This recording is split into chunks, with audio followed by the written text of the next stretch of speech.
Assalamualaikum warahmatullahi taala wabarakatuh. Pada kesempatan kali ini, sahabat-sahabat sekalian, saya ingin membahas isu-isu tentang agama. Tidak akan membahas agama tertentu atau aliran-aliran tertentu, akan tetapi membahas agama secara umum. Indonesia sebagai negara dengan kuantitas jumlah muslim orang Islam terbanyak di dunia. Akan tetapi di sisi lain, di akhir-akhir ini fenomena sentimen tentang agama atau ajaran agama yang meributkan antara satu golongan dengan yang lain sudah semakin marak. Agama sudah menjadi pembahasan sensitif untuk dibicarakan. Untuk itu, saya akan mencoba kita kembali belajar kepada sejarah. Sejarah Eropa. Eropa di abad pertengahan adalah masyarakat yang di bawah naungan atau ideologi kaum gereja. Kemudian singkat cerita, Eropa Barat mengalami transisi dari agama menjadi negara-negara yang ateis karena ketraumaan terhadap agama yang diterapkan pada waktu itu. Hal itu sama persis dengan apa yang kita alami seperti di Indonesia. Memang di negara-negara Eropa itu yang mereka mayoritas kebanyakan ateis, meninggalkan agama, dampaknya adalah kemajuan dari sisi teknologi, dari sisi ilmu pengetahuan. Karena memang pada waktu abad gereja, masa-masa gereja itu, fatwa para ulama gereja adalah sebagai status quo atau wakil Tuhan dalam menyampaikan suatu keputusan yang tidak bisa diganggu-gugat oleh siapapun. Akhirnya orang-orang Eropa mengalami trauma terhadap agama. Akhirnya mereka menjauhi, beranggapan bahwa agama itu sebenarnya sensitif, negatif, dan tidak memberikan ruang kebebasan kepada kita. Seperti itu. Sama halnya seperti di Indonesia, ketika agama atau penyampai agama menyampaikan agama dengan cara yang sama sekali tidak mendamaikan, maka orang-orang akan menjauhi agama. Mereka akan menghindari agama, mereka akan menjauhi agama. Jika kita melihat kepada sejarah Eropa Barat, tentu kita tidak ingin seperti kelompok mereka. Maka jika demikian, akan saya mulai dengan beberapa pertanyaan.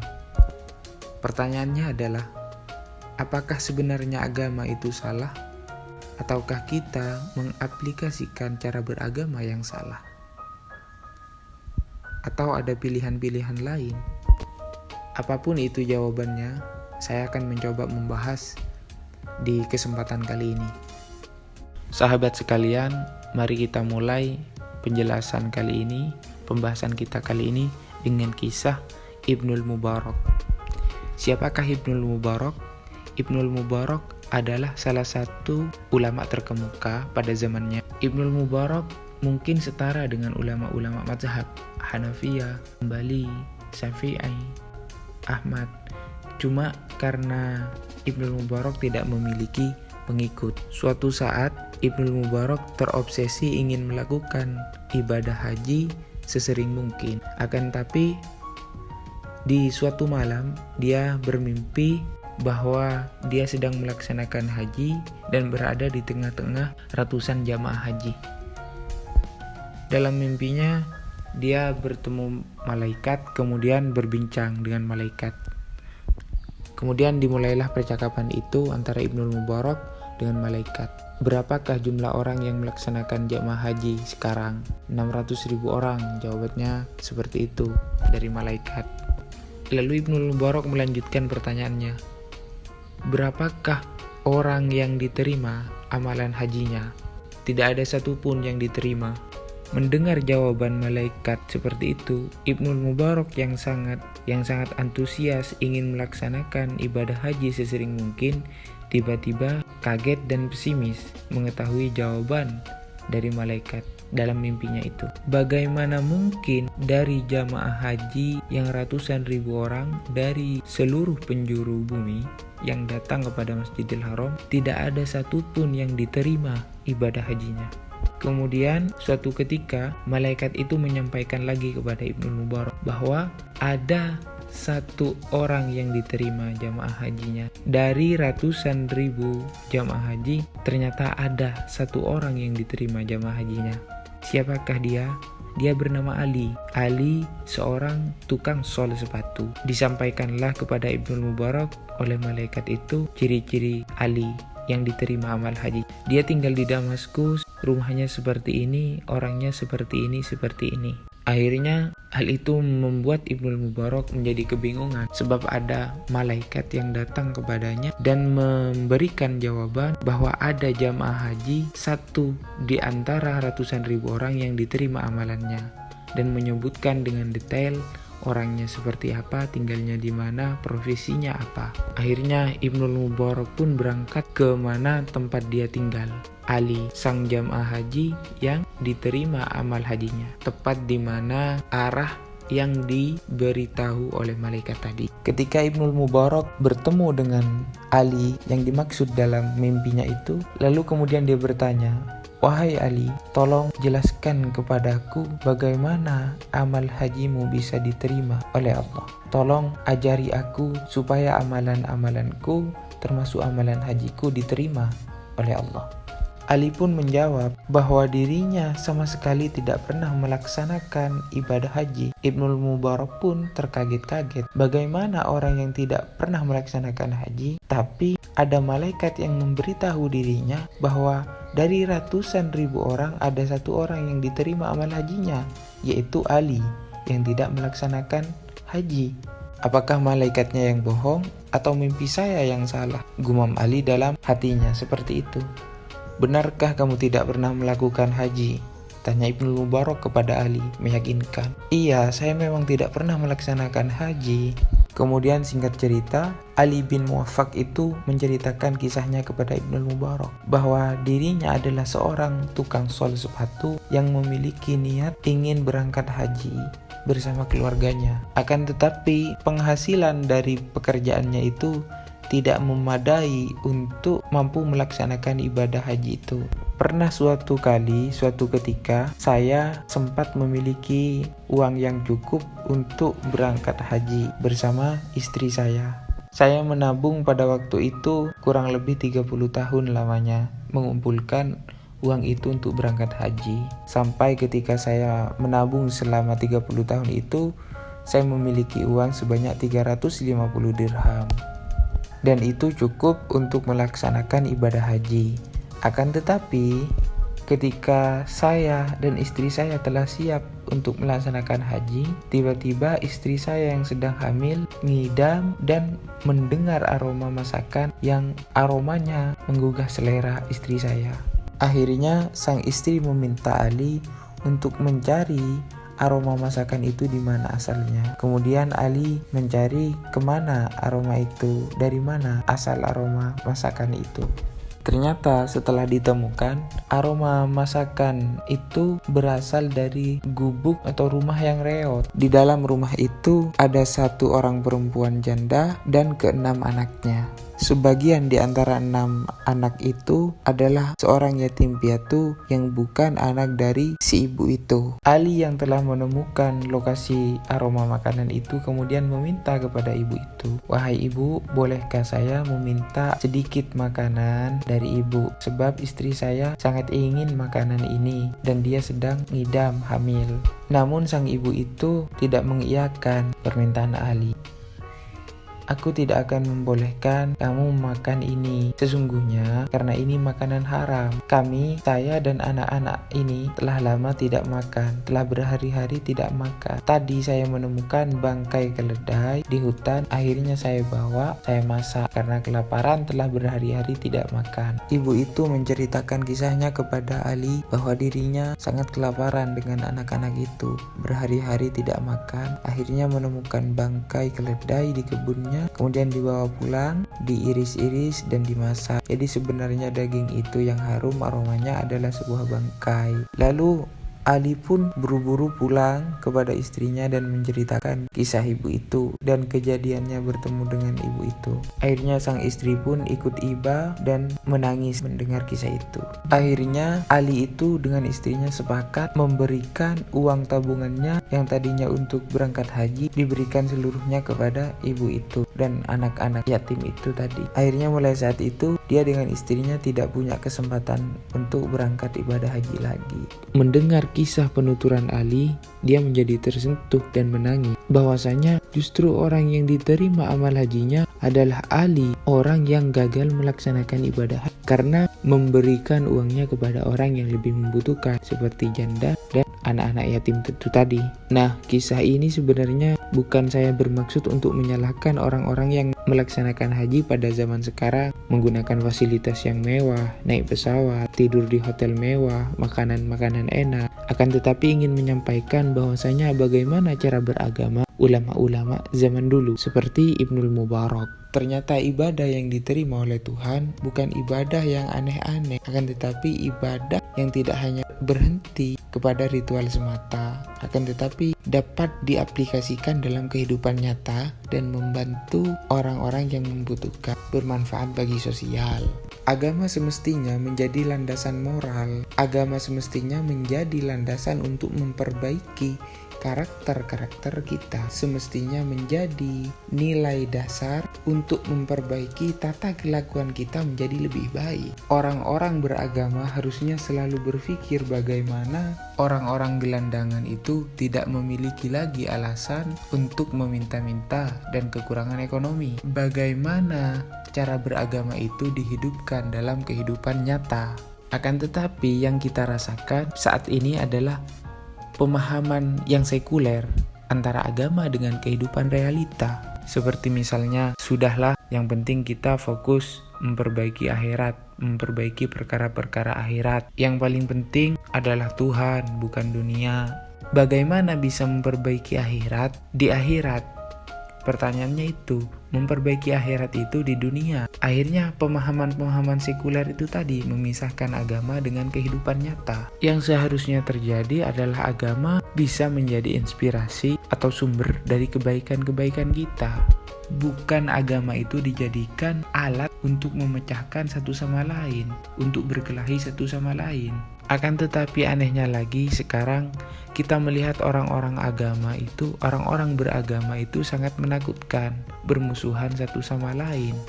Padahal dalam sejarahnya agama itu menjadi inspirasi dari lahirnya peradaban. Banyak sekali ahli-ahli sejarah yang mengatakan bahwa manusia pertama kali berkumpul, kemudian pemerintah itu ketika mereka berkumpul di tempat-tempat peribadatan. Contoh lain, peninggalan sejarah seperti piramid. Bagaimana sejarah piramid itu dibangun? Piramid itu dibangun karena nilai-nilai spiritual keagamaan. Jadi akhirnya spiritualisme itu memunculkan peradaban-peradaban baru. Salah satu landasan dari ilmu matematika itu adalah spiritualisme. Sejarahnya dia muncul di Mesopotamia dan di India. Akan tetapi Mesopotamia ataupun baik India itu memunculkan angka-angka matematis seperti sekarang itu adalah angka-angka suci yang lahir dari nilai spiritual. Mereka selalu menghubungkan spiritualisme dengan keilmuan, dengan politik, dan lain-lain sebagainya. Dan akhirnya agama menjadi peradaban-peradaban agung di masa lampau. Bukan sebaliknya, berpikir secara sekuler seperti sekarang ini. Agama dibenturkan dengan politik, agama dibenturkan dengan budaya, agama dibenturkan dengan ilmu pengetahuan, dan agama dibenturkan dengan hal-hal yang lain lagi. Agama dibenturkan dengan kemanusiaan. Akhirnya agama sendiri menjadi sekuler dengan kehidupan nyata, dengan banyak hal lainnya. Sudah semakin banyak di antara kita yang ketika ingin melakukan sedekah itu harus dengan fatwa terlebih dahulu. Misalnya yang mau kita sumbangkan uang itu adalah orang muslim atau bukan, kan seperti itu. Akhirnya agama itu sangat terpisah dengan kehidupan nyata. Apakah memang orang-orang beragama zaman sekarang sudah sangat egois, berpindah dari yang semestinya nilai beragama itu adalah nilai ketuhanan menjadi nilai egoisme. Jika agama sudah menjadi tema yang sensitif atau hal-hal yang dianggap sensitif, bagaimana orang-orang bisa memeluk agama lagi dengan damai dan indah? Bagaimana mungkin orang-orang awam bisa tercerahkan jika sekarang membicarakan agama sudah sangat menakutkan, ataupun membicarakan agama hanya menimbulkan permusuhan? Ternyata yang salah itu bukan agamanya, akan tetapi egoisme manusia dalam memeluk agama. Ketika mencampurkan agama dengan egoisme pribadi, maka agama akan dijadikan alat untuk menyerang sesuatu dengan egonya. Misalnya contoh jelasnya kaum beragama yang mudah mengkafirkan atau menyalahkan orang lain, saya ambil dalam kasus sekte-sekte dalam Islam. Pada zaman Nabi Muhammad, Islam itu tidak ada kelompok-kelompok tertentu. Akan tapi pada masa sahabat dan setelahnya, kelompok-kelompok itu banyak lahir yang menjadi pertengkaran antara satu dengan yang lainnya, menggunakan senjata atas nama agama, baik politik dan semacamnya. Terlepas dari itu, kita kembali kepada agama dan memahami agama. Mungkin bagi orang awam, agama itu adalah sebuah kebenaran. Tapi bagi para politikus, agama adalah alat atau senjata untuk mendapatkan suara yang lebih banyak. Bagi orang-orang bisnismen atau ekonomi, agama itu adalah alat atau senjata untuk lebih banyak meraup keuntungan. Pada akhirnya sekarang, agama yang kita kenal murni sebagai inspirasi dari Tuhan, yang seharusnya membangun peradaban dan sebagainya, menjadi hal yang sebaliknya merusak karena ada campur ego-ego manusia dalam beragama. Dan anehnya, yang membuat kejahatan ini semakin parah adalah diamnya orang-orang yang benar, diamnya orang-orang yang tanpa kepentingan. Akhirnya posisi itu diambil oleh orang-orang yang banyak kepentingan. Ada catatan yang keren dari Dante Alighieri. Dia menyebutkan bahwa neraka terbawa adalah dipersiapkan untuk orang-orang baik yang diam dalam melihat kejahatan yang terjadi di sekelilingnya. Itu kan sama seperti hadis Nabi, aliman la ya'lamuhu ilmahu. Saya tidak bermaksud menggugat otoritas agama, akan tetapi mencoba berpikir kritis kembali terhadap apa-apa keputusan yang di atas namakan agama. Jangan-jangan mereka menggunakan alat agama sebagai keuntungan keegoannya sendiri.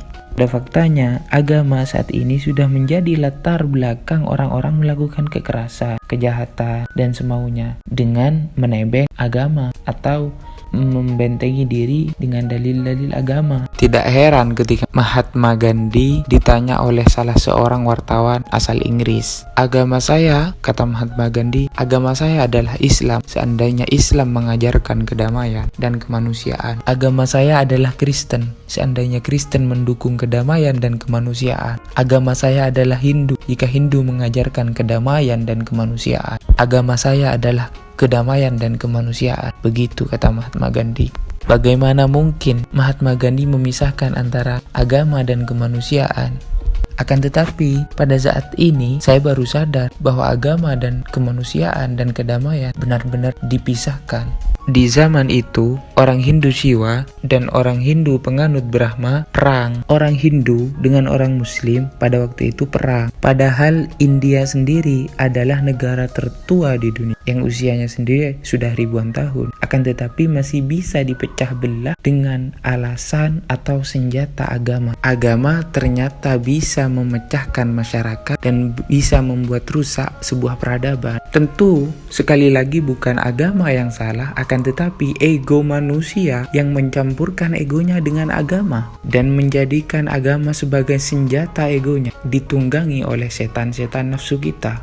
Saya akan mengakhiri dengan sebuah kisah. Pada abad 19 ada seorang samurai yang ahli dalam memainkan senjata tajam. Dia ahli dalam perkelahian jarak dekat. Dia tidak terkalahkan, dia adalah samurai hebat, tetapi di sisi lain, dia adalah seorang yang sangat religius. Selama bertahun-tahun, ia mempelajari ajaran-ajaran Buddha, sutra Buddha. Ia mempelajari kepercayaannya dengan sangat baik. Hingga pada suatu ketika, sang samurai tadi itu ingin mencoba menguji kemampuan dirinya, pengetahuan dirinya soal agama kepada seorang biksu. Dia datang kepada biksu itu dan dia menceritakan mengajarkan kepadanya tentang agama. Saya telah mengenal sutra hidup itu adalah kekosongan. Yang ada di dunia ini sejatinya adalah kehampaan, adalah kekosongan. Yang ada pada alam semesta ini hakikatnya adalah hampa dan kosong. Yang nyata adalah tiada dan yang tiada adalah kenyataan. Ia menyampaikan penafsirannya dan pemahamannya terhadap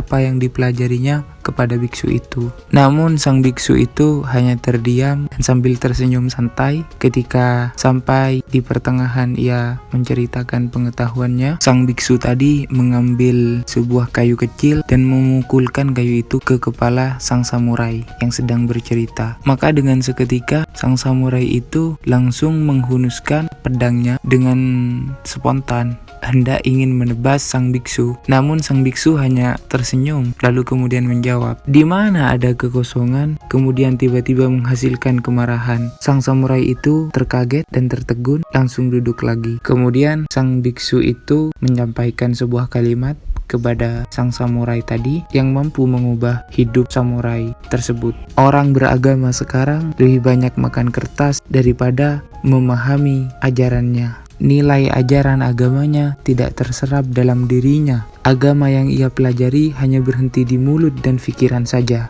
Begitulah kira-kira dalam Islam yang disebut juga para pendusta agama. Para pendusta agama ialah orang-orang yang belajar agama tapi dia enggan melihat orang-orang yang membutuhkan pertolongannya. Orang yang sholat tapi dia melihat sebelah mata bahwa tetangganya ada yang kelaparan. Orang yang mempelajari agama akan tetapi tidak ada dampak positif dalam kehidupan nyata. Wallahu a'lam bishawab. Wassalamualaikum warahmatullahi